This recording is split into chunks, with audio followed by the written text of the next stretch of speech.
संतोष देशमुखांना बदनाम करायचा बनाव होता असं धनंजय देशमुख यांनी म्हटलेलं आहे। गुन्हेगारी टोळीच्या मुखियानं सर्व बनाव केला होता असं देखील धनंजय देशमुख यांनी म्हटलं। कटकारस्थान एका पोलीस अधिकाऱ्याची गाडी होती। धनंजय देशमुखांनी हा आरोप केला। मुद्दा जे ते ग्रामस्थांनी उपस्थित केला। जेव्हा तुमचे बंधू संतोष देशमुख यांची हत्या झाली होती तेव्हा ती गाडी केदला आणण्याऐवजी कळमकडे वळवण्यात आली।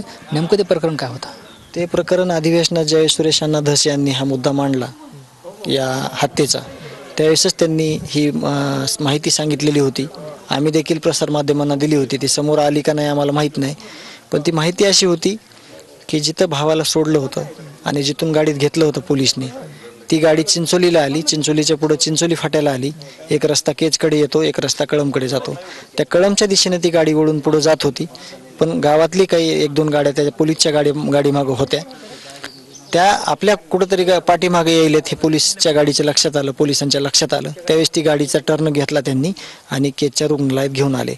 तर तो विषय असा होता की ही जी गुन्हेगारीची टोळी आहे, ह्यांचा जो मुखिया आहे, त्याच्याकडे प्लॅन असा होता की एका सरपंचाची हत्या झालेली आहे, त्या सरपंचाला एका महिलेकडे घेऊन जायचं। अगोदरच त्यांचा प्लॅन होता तसा, पण मृत्यू झाल्यावर सुद्धा ह्या साल्यांनी सोडलं नाही ती गोष्ट करायला।